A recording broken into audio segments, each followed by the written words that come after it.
I don't say them penny for Akano. I feel chrome hina benya, or ira ewa drabase. Na it's about Malio said, can be or say person without the knowledge of the past is like a tree without a root. Inti, Kwambia sono. I was say your wife kaka ye na ye shrenyoma. Ina na no me yo munyina so anti ama ene yen yeti baby. Akasi ma aduasa na no nwotwe abo. Adom TV Badwam Mpensenpensenmu ebre ena so. Today can 28th day of June 2017 ti afeno yekoye ni mu anu no ye bawura kuta wonsa no muna ye de aka toto aso adapa ye won kobo PD na nsa na ye mfa na se National Investment Bank omo eno si we pay for your dream promotion or the aba woda ye so awaso so homboa no nyanso akwankro no obeboa wo ama wadu sa da ye so se dansie se eye dem nuoma die na ohia omo to e di ama wo ye mfa ensi hu bia interest bia nka ho na otutu an kakra se de enhye no atie no ye adwene ho ne de san hye mount woni gye ho so ne National Investment Bank be di enkita ho ne nsa wo so afrɛ mo 0501451050 0501451050 na 0501411697 ero da nchen a Yara Ghana akofa Yara Mela Activa fertilizer e dia ba kwafo ya bre unse yese ochichira no bi so mu aso a obedo apam ahye adua nemum e wo so de aka de bi epi so ansana onioma no ananse no bae no so do so de ama no e na Yara Ghana for the Yara Mela Activa fertilizer e dia ba so bi hwe na ba unse ne fertilizer nkaye no sunsunye da ntamo papa ukodwa so na ukoto kuku ananse hwiayo ho aka de bi a bisa Yara Mela Activa. I can say Activa fertilizer free Yara for her. Ye betro. Castle Gate Estate Ghana Limited. Almost maybe I'll be see you dying. Dine be now part of an answer as I do and then do any time I come to extension almost as you are. What shall say at home? Tea, but one day, Nebo Mahum, no monstro, compare first of Binas as Pancrata, a wohona as we and so home. Our number is 0241 398176 and 02056 01681 and I pay Medina na say ample for Jema Memfa na say J fashion so kuma say makum ono na asha matade fe obit me fresh J was 0268505021 0268505021 be say only your and adama na meti baby mama empenufo am no be di dwuma akwaba honorable Edward Bawa emrashe bidwani ede mamamfo wo bongo abrantepa watenase boni batakarim fefefe batakari we papa ni bia nse mo ayi biegu ahwe ya na ankanko alright good morning let us say ja adun ya good batakari original one ni bipa say ja if you be a mo ye batakari pa next time ya we so the oye maami no so free mikrom bongo okay next time ya ba na de papa ni bia bre na hano okotobu a ohwe onsa se epompono na etwetwe na etwetwe se hona papa ni nyina that's right se hoboko de nyame adom be fine all right ena kanem rashe bedwani de mamamfo a ewo Upper Dinchra West honorable Benjamin ai ya Benjamin de se me name nti honorable good morning apomboko de nyame adom so here nyame adom Upper Dinchra West umpesua no na de aboase chance yeah oh okay na so far what to say na ko wache o nyame adom ye sure say hoboko me am ko wache but okay me information am say kan say hoboko for now oh that's under your concern yeah yeah that really am ponyankopon ase alapai enkoma ye die no ye apop miensa de di kan efa $19 billion Chinese say they say who say loan agreement package eba am for guso church o madwen fa ho a ya de na iso de akasa o mo asem mo kan so do say ahwe kwakwa esa no mani asese pagron ba ko be di mfaso no achen ofoforo ndu say chana fo be nya mfaso achen yen nanso Dr. Lloyd Amwan so abeniye ewo ba amamwom ene sikasem won so kire say de ye hu ne nei usu se mfaso wo so pa anti omo madwen omo ntanta yakwa ese Thomas de bi no be ya omo ne mari ni kan sanse enhihye pa ena ban no edniti ene o mensa akorase no ero dan chen so a bust ene almost all the dailies eno any issue a da epono so National Petroleum Authority release a statement boss nankasa so release a statement as to the reasons about 5 million liters of contaminated fuel on mu etonye ede ema adwumakuo bi na adwumakuo no anye bi omanya release abadwa no so amanfo to bia ekwakofa hawaba na setete MPA for so mabachire say enomuka ni nyina honkomo ibedi no ha na yakwakowie ewo nanado bosha wo hye eka emre energy sector no kwa bia so aban no ebobo no se obetu ase yentu ase dia ene edum so ehokon ne hokika hono de agise etu adwum arab mesa makwa babiem Mamisha saying for honorable Benaye so about this 19 billion Chinese package, you know. They say a yabosia na brofo any kafa honi ye fran ntuma. Na nemwa any bia ahunye here do maybe kum. Say no near the ayehwe. Eden ya MOU na ya sign issues mi gidi sebeba parliament. I'm a further discussions akoso. Ye Ghana for so I see you say one from where you sit and young Kasa as citizens, not spectators, and as politicians. Young share package and I say agreement a buying a person China enter into no. And you be for Subi Basso. Now you're drilling issues and so the baby as so mine. Yominia Ampedu Medasi. Ampo for Jane rather.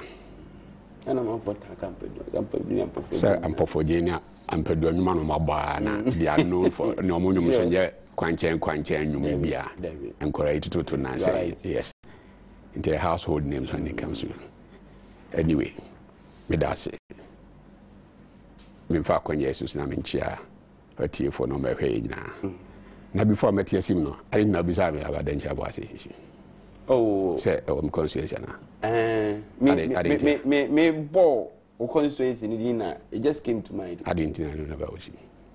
Oh, said the upper Dencha West. Why not I am free? Why not Diaso? Why not Nkutim? So any of the towns, but Dencha was. Is it because of the one-off event we could see or anything? If you never in terms of Omudin still I will. And where you see a book to you a Menchianche home. Adna Umisa a Sala issue. See a cuckoo be a Menchianche home. So I don't know. Say Napo anyway. Officer put you on the spot. Oh, there command. Mate you free banner say. The free banner say unfortunate as that incident was no. And yet danger was in kwane BSc ewo man. E BSc after danger was incidents grand e BSc CC.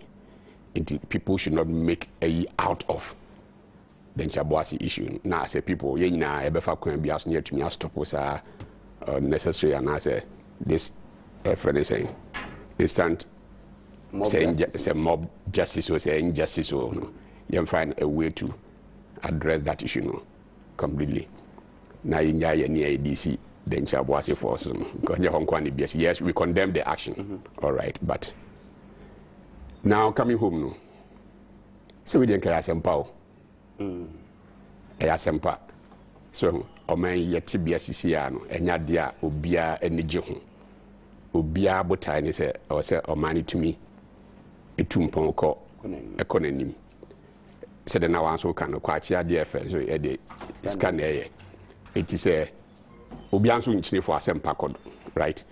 It is a oman no enya akwanja bi between a menya sika and has whatever be a beboa ma yempuntuo no akonkan a na yasempa saa so na te say the wa kan at this stage no a portion of it na say MOU na ban ne China for no assign afina ye be call parliament ye di details no akọ na omani nyina bobo ho enti ho na ye me de no Oman no said the no citizens and politicians from both sides of the divide nina ebenya akwenja obia benya akwenja to say the isodec for astate resume concerns na bi omo fears no saa na others nso a ebetumi allay omo fears no so no should come up with their arguments and points so not together no we fi a habit to see ye see ya be better ye see ya kwa we so ye fa be boa ye nyina ye to adwene hu say yes, this is facility no e good for omanya. We go for it and develop our country. Inti mami take your personal view on this issue. Why am I sebedweni fi bibiri uni mamemu uni mabemu ye ne China ntem kitahudie so enye ne ne hyase uni ho nsem kakra. So say e ade e be boa ye. I was said to me boy. So with the after all, and yet share a normal de ebeshe. If you ask Bibi anya ya say, e be a walker. Now nam kwam bebia na when you blue no traffic. Na man for a big na ho. Or major no be any driving. If they obi to me do call the next hospital crana, e be a base unkwa, ubenya unkwa. Na car si ho. Na because a driver enka ho ntino wa hwa betuma da wa car no sa ema wawu ebi na etwe o man mu yo. We have huge resources and na baumia sometime back oka say oman is rich and as a president crack say oman is richer ya na bi no mo ntiase no se ka say oman is richer enye just fiscal cash kwan ye wo. And you can say you restrict your understanding of say will be a rich to fiscal cash. Is it on a campaign platform, right? Yeah. I know cancer say it is castle. Yes. It's a case.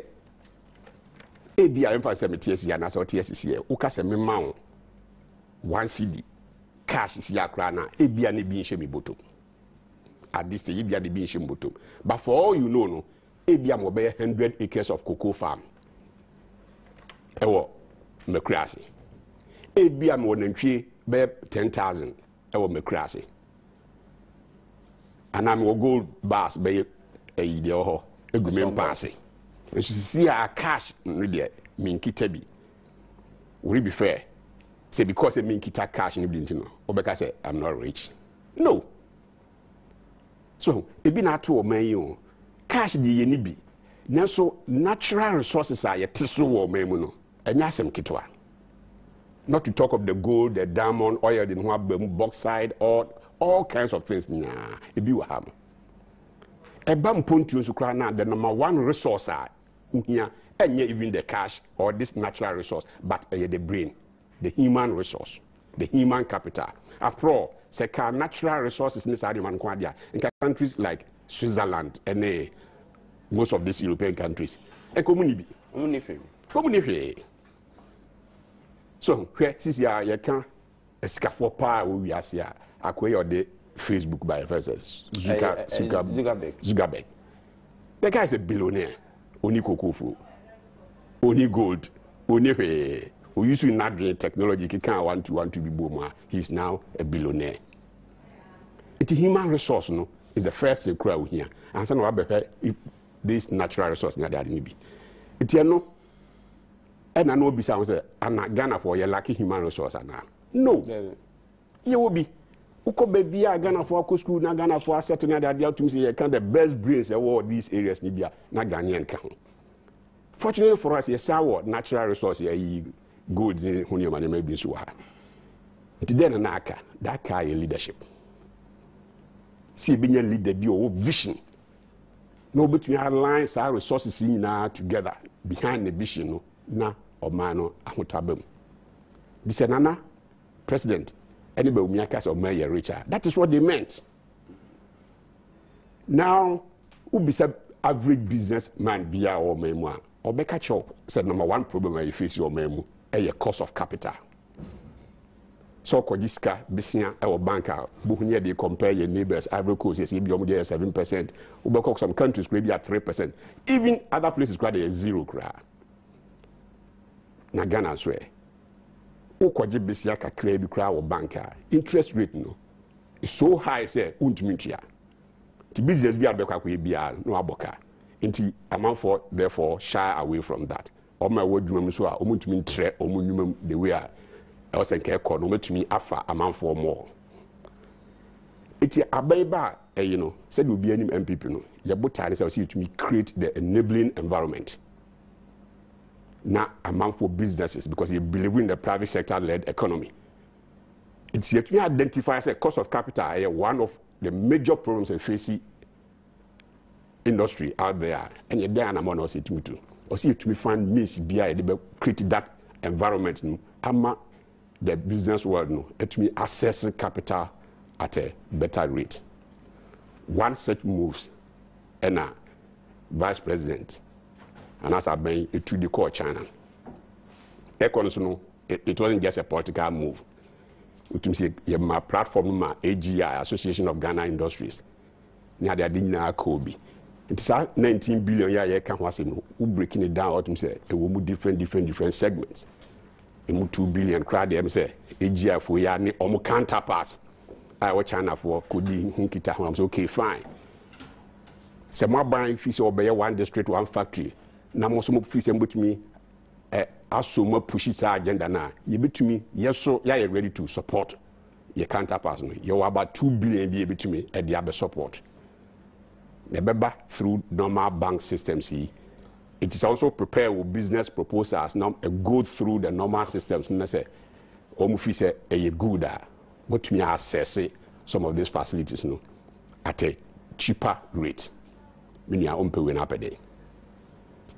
NDC mpanimfo bi HSA bosiabo na san nsempɔdo a mo kan fa bosiabo ho na mo brobosian na ne de mo pedi mfufuro ne kwan fufuro pese mo fa so no so abekro nsa no difference no wan hwe ya say the ubu bebi o say bi ahaban bi yetase no banyansafo besia fani kunna ban exactly yetase no nyansafo so where who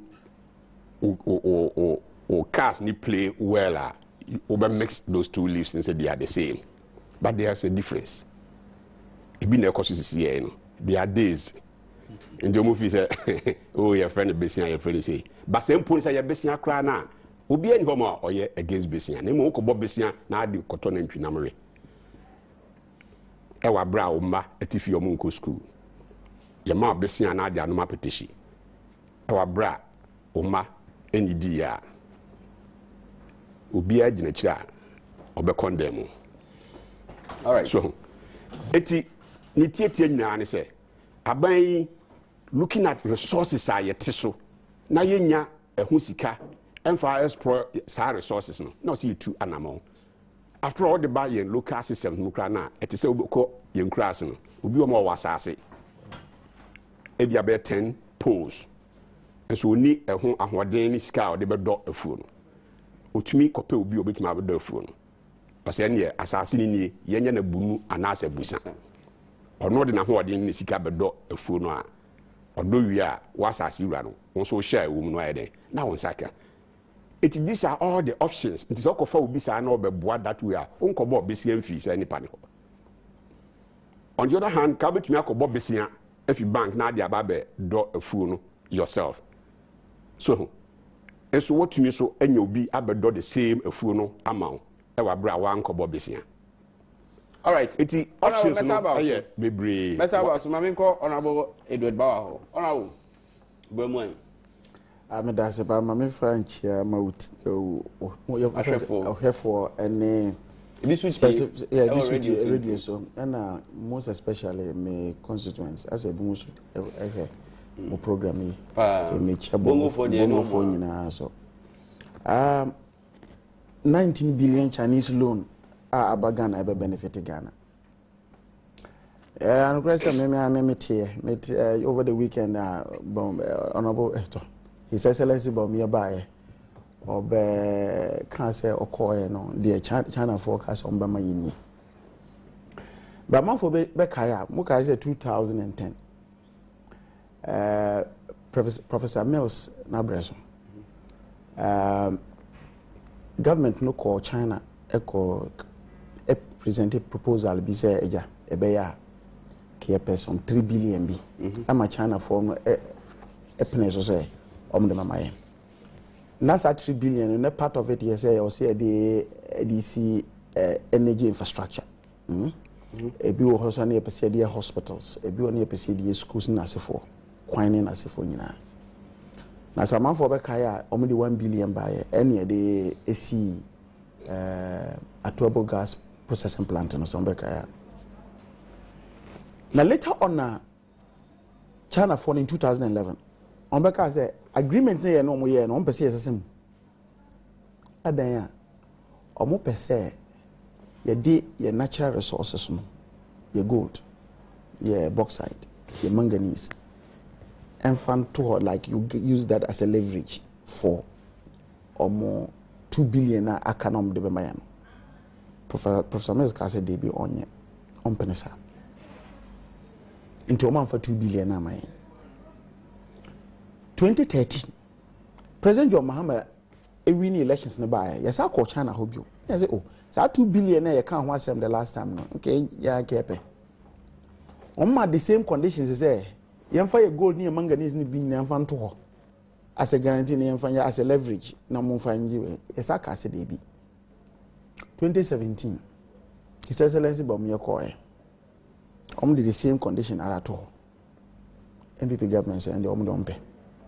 And the buy cast baba. And me surprise say it is because those conditions were presented to Ghana and ye cast be. And now utie isodec say omo kan nkomo no omo bone say o share the cost of metals, you can metals, you can cost of gold, cost of manganese, cost of when you know international market. Now price ne go down. What do you say? So this is not the time to leverage on your friends saying or minerals. Because over ton of fofo. It is say o be and say ni bo no dwom no akofom no de akodwom se okoton. Obetwa ma na ekosoro no de atom. What is about that? So at the time when commodities, particularly your metals, and performing well international market, no, it is not the time to begin to start leveraging on that. That's Oshiegu. But for me, no, baby, me share a mystery, kakra, and he say, send me the golden and mediation here, Magiscano. Me say, Mamiscano, time so I meet you, a moody hen in Yabusia. Scanning out there. Obi na de ma na time no so a obeji ni in sika se o ka se on yi sika na obeji bibia ani sika na ye pe meboa eno ye friend say wotwe mu anya bosia enti ene Ghana se ya decide say borrowing e different from leverage enti de owo mko ye na leverage na ye de ko ye borrowing Boba Kaya the same vice president time no ye candidate o hwe Ghana foni eka chom so no waye dwuma Bank of Ghana da onim se sika o Ghana ha na NDC de ya ne se borrowing so ne ewie sika no momo ba omo onkrofo no betima manage economy no a borrowing nya ade a wo so modwen ho because sika no wo Ghana ha adan Ghana ya se din na ana onkrofo no mo Ghana ha no mo ni Ghana biom anaza asase ni bibia na bibia honorable ayeka ni nyina ye ni bi wo Ghana ha biom ana Tiboroni ya dene sabaye. In January 7 for mobile power mu. At least from Bank of Ghana and the Minister of Finance and Kasani statement or the Parliament in terms of budget. Also a total debt indebtedness, both domestic and foreign debt. 122 billion. Minu came in 6 months. You had a 5 billion account. Because the current figures are Bank of Ghana release here. Actually, say your debt is 127 billion. 5 billion in 6 months. Also, Robert Kacha me say, that the NDC and say borrowing. Now the only shocking part say, Obaye no, a new one a crown in Intino. Original only in your friend was saying, in search for air casano. Want to mean borrowing as some, or say a leveraging. To one among the brofo no be confusion. Ofo say brofo bi keke. Brofo bi keke. E no mo di some confusing nkofo na adwen, nkofo na adwen. Bisa me say, sa 2 billion na almost di freeze no. Okay, so part of the component say 2 billion mo di freeze. And some the 1 billion be for infrastructure. The body and for this. Free. Because the can say free no. Can say grant. It was 100 million and 50 million they call soldier for hormone. And then can say grant. The can you was saying. Omuka say sen kan ye grant and say free son komeka. Nti China phone farmer e free. And particularly at the time say who leverage you on this on that or your minerals on that when the prices of minerals no echo down. Besides that, mamika say menchiro. So we say we managers and me minimum get your yes am watch ro. Minister of Finance and Kasani Oba Parliament Bekaye. The target or the mark from first quarter of 2017 in terms of revenue performance. Only your kind. Figure not the Maya no. O share controller and accountant general way or the other. Or maybe only 54% of the target. This can you. The managers are no more platforms so a casa or more can be a more. I'm going. I don't bomb any Ghana Bumana. I know no no so me or ye economic guru.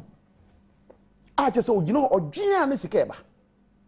Say unam ukra silver bowl and now none China. Upe busiabo. Of said deal a bad deal. First, apart from the fact that the deal is bad at this particular time, when our metals, the prices of commodities echo down into leverage at this time now, you are really losing. I don't know whether you are getting the point. Me phone when person me tongue. The value at this time any good. Now me the call John Sisi akotonga. Me dey che. Me dey che. Sa na kire. Apart from these commodity prices now, person chese currently na enye no bibi fufuro bi wa for say masa enu na ye maintain omuka leverage omuka statement nyina wan hu di omuka omusi manganese gold omuka kire the amount deposits ye wo chebi omuka kire the amount ye wo your friends say e wo ohine e for so say kra nyina hini omuka kire the deposits ye wo ho nyina me he o say the new model, he noted, is based on the bargaining power of the country's natural resources, such as 2.8 billion metric tons of iron ore deposits, 960 million metric tons of bauxite, 430 million metric tons of manganese. Yes. And not to mention gold. That's the point I'm making. Cocoa. I'm telling you, so it's leverage on that. It was the same thing normally proposing under Professor Mills. Yes, he am penny. Or more proposing under President John. Yes, he am penny. And also said the NPP for the home happening. Market just on revenue performance and make just a first quarter and quite 54%. And they say I want to Meanwhile, they created the impression to the whole country. So they have the men. Okay, say Honorable Ken Oforiatta Bayano. Also, they were moving from over taxation to production. Mebwa. Then on say you increase production. People will have more way or making more margins, no more taxes, and that's how they will make money. Anything among the revenue targets, in terms of as compared to 2016, it's about 43% more than 2016 figures, because of the fact they could do it. More managers, more baby, and they made this point to us. But me say a new one and mimi chromo. It's not too early, so like I say. As I did not do because I do but you see, he who seeks equity must come with clean hands. What you say? Okasa uye bibia. Mobi who say one kasa udi ano. She say udi no hoye finchim. Udi ano kache Ghana for nyina say. Ye busia na yebo. Say no kache Ghana. Esa busia so na mo bo ampa. Minka say ye mbo busia. Ye fansie. Ye ka say ye bo busia be ye bo busia no ade aye nuama. Ye twi yom ka say puntu ohun. Puntu nyoma. Ye ka say de yes sir. Bomuka say o debi twa na de na moka no Ghana has sika no wa ha no bawme no kwa no yedwuma Bank of Ghana no so no na sika no da onim say sika no wo ho no ta no kan na de Ghana NDC for years ewia na ewia krona na yebo bomba ombetima ye enti okọ China ba ye no kamini no a unse te say kraman a unse wo born no de ni tail ni body ehena nkoso yes ade Ghana ko Flagstaff House no gina ho bi on kasam ye ntia omu leverage on our natural resources eno nye buru ene eden ene twimi your friends say anya kabo omuso no nam bebia ka so mboka cheso omu de omu onkofo no betimaye mimi nkomara meka nyina no be see some betimi a omu nye de Professor John President Kufuor ye no o ka say President Kufuor before ba mu o criticize Rawlings say the size of government no esododo the ministers are appointing and esododo okay obaya or appointing more than Rawlings ni ministers no only okay obonobo oye bema hwe Ghana fo nim say me anam kan last time no but I say na ye fum so na mo fa ncheme na me nim say sa na tie o ti ba je any your friends oye bema so what get to say boni na why no just let government should eat their humble pie nti je say otimi gina ho hwe Ghana fo nim president Kufuor me hwe Ghana fo nim say look me anam kan ba me say me am gina we they be ase de na me nim de meka nti mo fa me boni ncheme ti sani ye pese bomia ne any president Kufuor Akufo-Addo edi no bo no we sa no ohye ahu so then bo no we continuous his excellency no the man go no yes no because me can there's something is that it's part of it his excellency John his excellency bomia any Nana Akufo-Addo who say Nana Akufo-Addo no say you can Nana ye title okay his excellency Nana Akufo-Addo Dr. Bomia kwa kan alaji kra no ka ho doctor titles be dey doctor no say title e bo ka Bomia no kwa and the person can say ye person vice president any president omo mehwe Ghana fo ni mo ka say look Ghana fo ye dada am ye ka say busia na ye mbo be be do all right let's say adanko dada do o say dey do na mo gba yeah opposition try ya o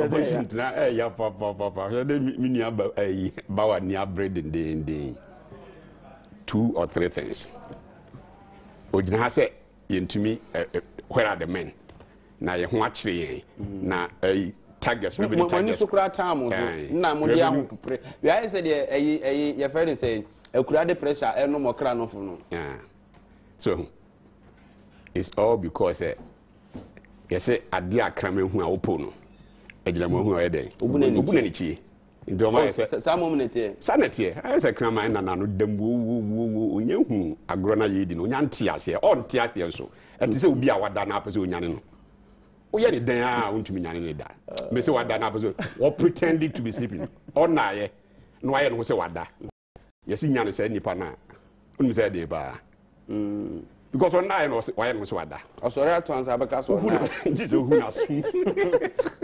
kayo yo poku aro na si na bia ba so wada peja na do am peja na na so na o peja na so bia wada ye de peja na ebi na omo ye yo o kan hwe omo ntiase one first quarter revenue say 54% yentumi meeting no we need to prepare first quarter this year budget NDC. Oh no. You see? No. Bawa, please. No. You please, have come back please. to parliament. Into budget na buy any. Nyabutre. I feel no about parliament. Ebi am. Time na mo ready mo budget. March. Okay, March election year first quarter. The first quarter appropriation the back parliament in November. March budget me or parliament end of March na first quarter. It is misinformation. The minister has as part of a way to change things in it, and I'll give you an example. So as like not government of Ghana, you really budget no. Now you can say you be import duty is a free way from spare parts so. You can. But say no. They may be they are not taking effect after budget. They are not ready to learn. They are not ready to learn. Only taking effect after the reading of the budget. Exactly. He's confused on Tio. Say taking effect after budget. Taking effect. But revenue collection. Time. You started revenue collection for this year time. So in January no government or government. January MPP. Masati. Okay, fine. But whatever budget whatever budget normally at that time so first quarter was prepared by let me ask you listen to me. I'm making me point in the first place prepare unrealistic budget in line with more incompetency. So at the end of the day, so you want to tell me it's okay.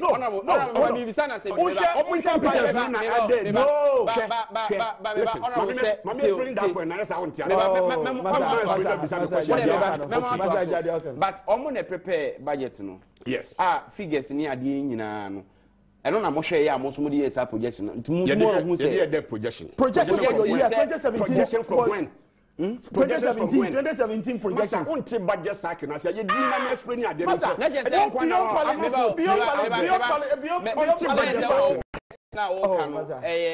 it begins from the second quarter. Sana person che. Mami explain. Kasa. On my brand. Election who said November when you budget. But because 2017 2016 was election year. 2017 is the debate me say aban for never ban na say o ma akra bi obesisa nimum. It's what we do ni say. Just like I present the entire 2017 budget in November 2016. Yeah, we just for the first quarter. That's the first 3 months. First 3 months of 2017. In line of this Emra Kwasun, NDC this our budget nearby. Yes, true. So it's the MPP by inherited budget prepared by the NDC. That's for the first quarter. For the first quarter. It is all prepared that unrealistic budget to say previous budgets are under their 8 years. I'm challenging him. So on me any of a year, Freddie say budget a year omutumi achieve targets omutumi achieve in 8 years and 8 years. I'm challenging him. I'm challenging him. Target back home to me. Unrealistic. It means a budget are no more and yet realistic. Achievable. It's because of that, so implemented, they could not meet their targets. But realistic. Please, let me make the point. It's one of such unrealistic budget. Inherit, I am not surprised. Say, to me, any day. Okay. Exactly. It's a ban from March, no. And I could present a budget. If anything at all, try at the end of the year, next year, you projected targets, no. See, and to me, achieve the acres, then you can bring us. Enough of clarity. Now, what to say? Unrealistic budget. Issue. No, you're not caught on about this leverage, this, that. Look, we say almost pay 3 billion from China, and China release 1 billion. Do you know, say, because in China, our location, they are too hot. Say, Yemra Oman to me, access it cost this nation $50 million per agreement. I don't know. Obviously, okay, 3 billion. Baba Bejimu 1 billion, 2 billion. Everybody China, everybody see no interest in kwa you try for portion na yen konkoji ye kra no. You try 50 million free money the match. We seem to have more information about this issue. I was a member of the energy committee. And today NSC access 2 billion. Wow, what was the reason? We were talking about their incompetence. Give the reason. You were talking about incompetence, no? Allow all the money you have. Incompetent. Arrangement facility akoko je no kwa wontumi konko je ne yes abon ka afa ho na dem mikotwa mayi ne manya ntwa so a ntuma so asa akoka this is what happened and that incompetence then away incompetence me person me leadership they have no clue, and this is where Baumia and then another say we have the men now won't you say no. Okay, now a kasa a nhihye bi masa hwe me ba ho se me bobo bisi na wo se me o ma miska me ba me se me ma any day me ma school fees blah blah blah na discard mama no say me dey akwa petition ochina obaba masa baje foforo no say me dey akwa petition me ba ho nesa obi fi this argument bisa no omo no say if I'm even to use on one example or see commodity prices e cut down ya dey ntino omo dey oil no call collateral for China for the Sabah say no oil prices above from the hour say it me dey and I didn't say that. Oh, and now me say I didn't say that. Then tell us, me ma want me tell us didn't you? Oh, you finish and I make my point. Me see I make my point. In the okay say na say omo na mfa ma ye ye ni ankwa ankoje. What say? The okay say omo na mfa ma because yesu ban bi they couldn't assess it because some of them they could not meet it. Doc kakran so omo konya no so a they were misusing it. Okay. Eventually, they had to bring a new aid to Parliament to cancel because our standing balance now can use to access, so aid to young interest. Okay. Commander Sugar Factory, or Bobo Trumpers, inform me, a cost of say almost $37 million. Granted, $7 million. Need to meet you $50 million free for loan a year to me access. Where is your competence? Okay, so now let me talk. Now on this leverage issues, one minute, because you came in, because you came in, you didn't allow me to do just 1 minute, Mr. Okay, you got a boss issue. Boss, me can't be the answer. Boss, leverage a year a confusion. Me who his point is that commodity prices are down now. To begin with, no facility requires a free MOU cry prepare. And now even start here. Do you know the commodity prices they bet me see Ochina said the following day? Let's say who negotiate now what the competencies are. Nipano, the program called assessment and who say even bauxite bauxite near the now year explore no kwa a bit mama about 460 billion. Yet so and the commodity. It comfort said say bit my bois you bet me amamo ABF as about 10 billion crowd available. Better than motia. See, be railways near be winning your better motia. You see, your Japadi beer, my at least bear 460 billion. It is a pono, mobile yet a Jubanoa. Resources a bit my ban, a bit me pay for that. And I'm the example man who was sassy, won't to me and no, who are the option. So, the bank, accord interest at 32 or 36%. We do our cocoa and as we do a bone baby na a can want to mean chia. And now what the second option? She said, we to make a be say, any year, made the massage in the beba. It is also a one Canadian brabe ye phone. Ye phone you are, yachim 2, yachim 3, ebia for 1, fatty toka, now for 2 no mammy. And no friend business. All right, Honorable Bawa. A quick one on this one. I mean, quick one because there's a second important program topic we need to discuss. I mean, starting first with the budget cycle and first quarter yanya. Share for 20 me make a statement. Upa, na me share budget document no. Me just you can go and check it. Share revenue targets for 2017. The revenue targets for 2017. Honorable Ken Oforiatta say, in terms of performance, they will go 43% higher than what we targeted in 2016. 43% higher than what we targeted 20. What is that? So which means that even in terms of quarterly basis, targets will be higher than our targets here set here. What is that? Not necessary. Not necessary. Not necessary. I'm making a point. Look, tax flow,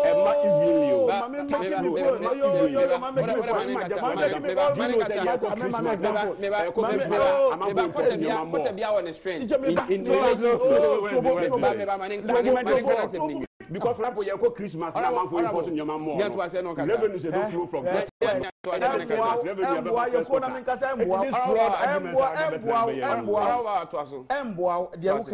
I mean, say you are quarter, say 4 cities never, but every quarter be one, even there. Not argument you hold. But revenue flows no, it does not follow that. Or don't we did you make up the Mpensenpensenmu? Okay, your argument is flawed. You see, point is that target was set by you. The first quarter target was set by you. Honorable Benai. Okay, so Mr. Shaw. That's a part. So, who the Michelle part now? So what say so point is say. So, but 43% in terms of targets of so yeah. The first quarter, the people who were in charge of revenue collection were people who were approved by the state. Didn't make us immediately on by GRA head ye unify ho. Ye GRA head if you honor. Enya will be for someone acting as GRA head. I thought the man resign. Massa, between you and me, you know. Don't tell me, don't give me those. Excuse my language. Men can't tell me, men can't assassinate me. Men can't assassinate me.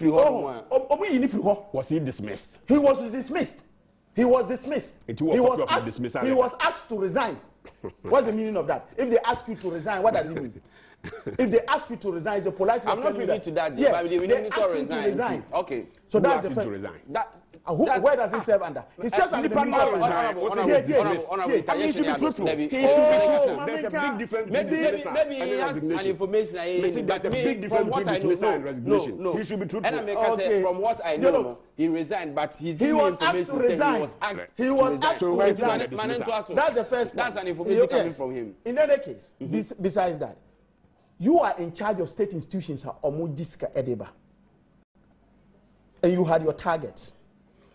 As part of your friends saying budget na mode bar in March, the finance minister had the right to have indicated, say, on the basis of X, Y, and Z, me revising the first target, first quarter target, it was within his powers to do that. What did about John say?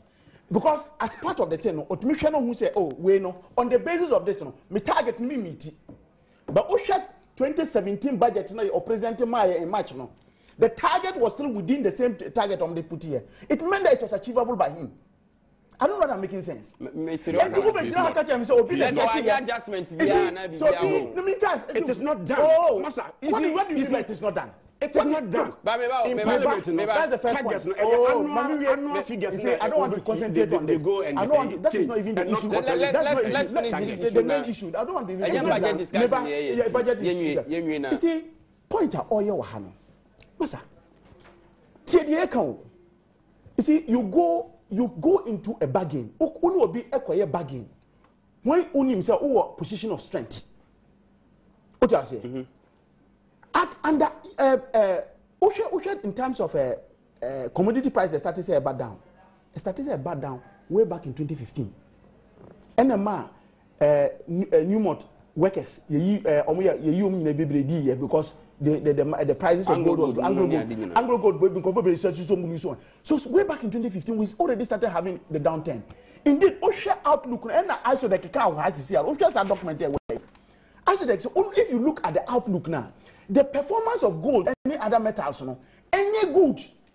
So on the basis of that, negotiate this here, and you are leveraging on your natural resources.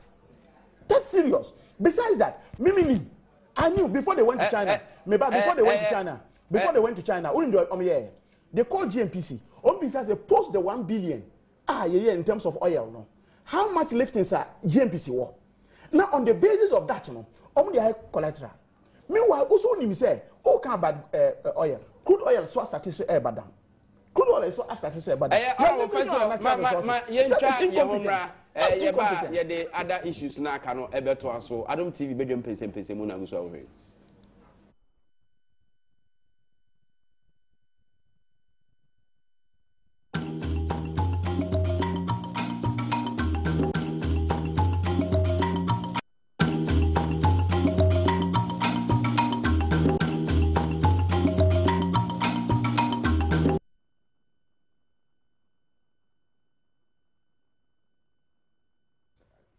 You so aiding komo Mamenka or say NIB National Investment Bank or say we pay for your dream promotion so iron rods cement demo new mamiche household appliances a hold electrical ones and get kahoni nyina obeto e the amount now to anka krakra at no interest kra nti umpe we na opede papa eno dan chance so yara mela activa fertilizer ebeboa wo ama okua yo no mfaso abaso kunkun yesi okuafo hene ena na krakra no Castle Gate Estate Ghana Limited or Mansase any adan ewo etemakom 22 extension and pram ni dodoa I ready ti obitima hwe macha kwano mabo mo na afa mpensenpensenmu de be wono kama me nko honorable ba wa na yenko nra minority no me hu se wakunkunte ayi press conference room tin my word ache se boss nsensemi yenhwe me da se pa Minister among for Bekaya, I say over the. Is it Muse Papa Niempam? Managing Director, Onginan Chain. Onginan Chain, yes, Yempam. He said we use the word interdiction, which does not necessarily mean say Yempam. Okay. But so Biabekaya, I say over the weekend, yet is a bust. No more some 5 million liters of petroleum products beer, a year contaminated. Contaminated as a Yes, only kugu tank bi na diesel that's contaminated na word contaminated na me pe na say bibia frame kakra enye papa enye enhye da enye papa na emu ni no muton ade your friends product no ema company bi a your company no moving pina company limited amoton no 1 cedi per liter na moving pina company no so sorry cotton ade no ema another company friend Zoop oil amoton no 1 cedi 30 pesos. Good. The first point. Boss to ade a your friend protocols and as a SOPs brought from standard operating procedures. Omo faso ede omedwuma. Enti mostly in places like that at very sensitive areas no protocols ya dey onkofo disopa. Yeah. Mu disopa. Enti who say contamination to the tune of about 5 million buy no. Say either no obina unsupervised or no so one dwuma yie and the operational lapse aba. And now say obina wa sheda I decide say me bebo kanana bi besan kwan na mahwese be ya me yi bibi free size deal mu nti e adwen se be hwem. The first one is say company na e top product no company na e company ni e hwe omo letter no so no na letter no mo cho letter no on the 19th of nkofontio 19th of May 2017 and I'm cho letter no come about so on person mo to 5 million liters of oil no. Now, I'm saying Ghana, I'm right. Yes, we a company. Let's say, what register general. In two register general, on crack abadaho. You say, we a company daho. Until you call register general, register general. Say, and register general. My has a company a friend moving pinano. Oma register or honor. You call yen. Now, yes, Oma register, but only time Oma register. Oma register 29th May 2017. Almost the proposal so we better for the 19th May. And so we register company 29th. Almost on the that means time we apply for product no me samai. They were not in existence. No me samai. What do you say? Second thing you better realize is say, omo letterhead no. Once a letterhead be I no the telephone number. Atoso. And yes, this is a telephone number. A free telephone number now because since no company in existence, no more number or no. You be another number na eko hiva. Inti number na you try number na hwe. Na no be number na ko. Current MD no, managing director of Boss Alfred Obin Boati. The private officer or airport residential area. And as number na eko kosi.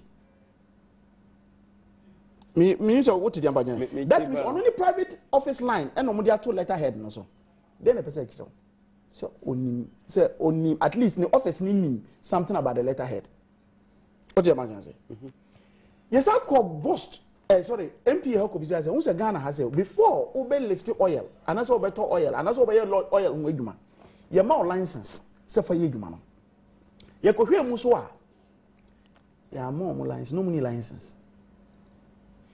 You can hear Zoop oil na omuton ade ne ma 1 cedi 30 pesos no so a nkofo so ni license anra MPA statement by omuka say ampo mo so mo hwe mu no nkofo ni license a mo de be ye adwuma enti ombe ma mra na di omo so.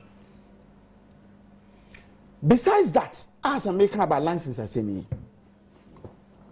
5 million na liters na ne kan ho asem no o hwa normally say you were that lapses in terms of contamination. Either obeton to say the omotong ye no. And that's obey blending. O blend there. Na abeye correct spec. That na abeye see etie na fe wutumaton. But usually no o opt for blending be ene be ma osika bebre. And then committing the akoto. Na to a blend na ye den ni aton. Bonu dom ye omanye ne sa omo ka cha Ghana for say omo say ombe start blending in asef for ma ebe koso ebe take omo about 10 months to do that. That is not true. E kontompo den Jamaica sa Ghana consumption for a day is about 4.5 million liters a day. To let me process about that in a day. So at best 1.5 days on committing my blend there no. Indeed, last 3 weeks, Boss Nankasa imported products be by Ghana ha. And the MPA car says those products are not ensure that a off pack. Then a boss here, they call tall and a tall, a blend them on. And Thomas says a CDU need you more tall until no moon to me blender. Or moon need this CDU need to do the blending. And that means Omu Chancontopone de Mai. Now put that this on Muton Yano. O share amount now, 1 CD no Muton Yano. Nay, Popan of the Bogana. Didn't make us. O share that contaminated way now. Usually the prices are the same as the price of diesel. Price of diesel ex refinery to say before the tax better so. Ah, 1 CD 95 pesos. Ex pump price that's the whole fuel station kotoa 3 CDs 85 pesos. And the fund say ex pump price it means that for every liter diana nipa moving pina no omo profit 2 CDs 85 pesos. Multiply by 5 million it's about 14.275 million. Wow. So who use ex refinery is almost 5 million Ghana cedis. In some year can I can't those days I bet 5 billion up when 5 million up pay and me boy. Huh? In a billion there you can say and they bet times up pem na se for nyina. That is what we are talking about.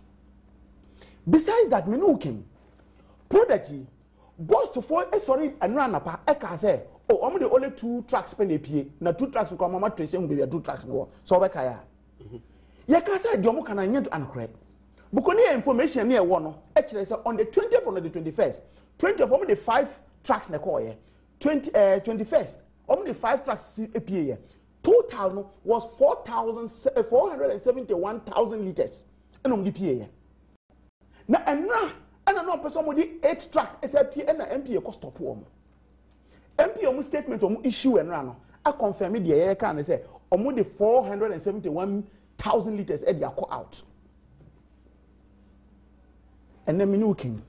Meaning whether some fuel will become on say will come. Meaning because what I want your autumn amount. Meaning say nanado any Bawumia eba Ghana no. Ombe president what can say? Eja anya bia ye betif petrol so amamo. Omeboa. Can say the cost of energy was so expensive. Electricity, petrol. Can some better so. Minu who says that so ne hu bia. So want to mean ti petrol so a. Man tongue there enya so my. I don't know what I'm making the sense. If you cannot guarantee low prices of petroleum products, don't sell contaminated products for us. And to your point, they say, on the basis of this, and looking at the interest of MD no also, you say one, only 9 chain. Niema, the friend saying, MPA, any standards board, standards authority, and share assembly. 2, GRA, because tax issues were with Sadi. GRA share how on to manage taxes every hole. 3, you see, MPA making sure say products na akono. The omunyan tong microphone, they should recall those ones because of your engines in tea, and because of environmental issues in tea. And last but not the least, my disappointment. And after since Friday, case started here, you say product. Tell me, can I say 20th June? And I'm starting somebody product. You call any started here can want some. And the Minister of Energy, say. What we expected the Minister of Energy say, they should reassure Ghanaians, allay the fears of Ghanaians. Say, look, yatisa sasemiaba, be ye say I'm making sure say Petrona and yana mudia cook jomono, ye be ye through. When you come until ene, except minority, a casavier, and I must say move a shame. All right. And once some any kabayunim, what could you say, and then His Excellency the President. Or Zambia or come by the special prosecutor to come and do about corrupt practices. 6 months in here, we're talking about almost 15 million Ghana cedis. So let's start the prosecution. On started with the one appointee or Bimboati. Honorable Benai. Or best started prosecution on started if he a ball I am first half, I start the second half that. The first half of the day. Or man, no, India, you have first half and you have second half. Oh yes. First half no abandon we say. Look. President Nana said also saw corruption so. It is a CUNPP mu, say CUNDC mu, he would deal with it. It is say NDC for fee say BB NKE ewo friend say boss it MD no and set aside na yenye investigation na welcome. You dey omu feel who say me same thing me premise me issue no on Nana, that is the president stand on corruption. Say see we na ban mu see we hin on spare nipa. And that is a fact. It is a information ba no mo hwehwem say the work can say energy minister na akwa to next is say ye be hwehwem. Hwehwem wan kasantem because end is for the nkakasa. Intino. I mean, we are not in a race. Any competition is was the man in Kakasa. No. To begin with, for all you know, there's no case. Hey, me say for all you know, no, it's been par. Masa Yahu ain't never paying. In their so-called revolution days, no, people were shot for nothing. And those people, no, do na and I said, the woman fair trial. So what is your opinion on this issue? So my opinion is say bibi eventual investigation will be proved. Say prove say bibi entwe ye mamra ne nyadwuma. Preliminary investigations about MP. Oh minia. So hwe the ordinary number bi basa unim nyoma ekoso boss ho. Corruption ekoso almost so called chief of staff accounts be almost every month be near transfer 40 million Ghana cedis edikokotum from boss. Boss head officer, Omunkonkosi, Omo my contract, $39 million. Contract and be a mano. So we see that boss for at $39 million. No, if you're not said that you can imagine $20 million. Ghana 40. So $19 million difference. Ghana 40. Oh, meaning yes. Ghana 40. Ghana 40. You are justifying the behavior of the please. I'm not justifying anything. It. Understand? You are justifying it. The Mitchell said, "Rot ekosuo eyi hono." International bi. Rot ekosuo boss hono. It could be. I'm saying, me them here all for investigation. No. It could be. Say mafia na ekosuo hono. So you penny near do such a place no one ya. A hofo na business mu fidie bi ne whatever. It's yema investigation no koso. So. Look, almost about $103 million rip-off. $103 million rip-off. And also our boss homo under Kofuwi leadership. So it's also a rot ya ne kosuna. Look, Kofa will be our boss homo. So Onkope Bisia Emma as a consultant. Ubi Onkope Skamomo no. No muntiani. Assembly So say want to. Because now me. Now me do them ye. Say why ye. I'm sad as a Ghanaian. Moko fa consultant under the same boss you under the administration. Time now so we oh yes, me di we no. So Onkope loan and farmer omo. Scanner 3 years when ya capre crown am so every month no mutia papanika $50,000. $50,000 no bitua papanika so kopa bisia bre 3 years ni wanya capre crown farmers you tua de kasa multiply 50,000 per month for 3 years. This is the kind of rota ekoso wo boss home 2 year penny now call no one now try to streamline the ina no, it's what I'm saying is it could be a setup, it could be whatever. Yenya butre nye investigation. Otherwise, to say your stories that I'm saying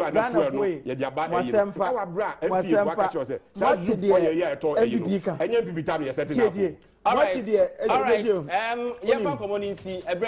Naka ye won semba ko bia e wo se ye de ewie na ye fa na sema NIB na afein Yara Ghana ene Castle Gate Estate Ghana Limited one madama na Mpensenpensenmu mesu de mo ma for ye bongo honorable Edward Bawa na honorable Benjamin aye kanema su de mo ma for Upper Dencha West wono ena ebekan homa ye de Mpensenpensenmu ebre wo de ko ye yemfa ho aseda manya media nko ye so na ye de ache medin Edna na say ampofo eje ye besan ehye bi.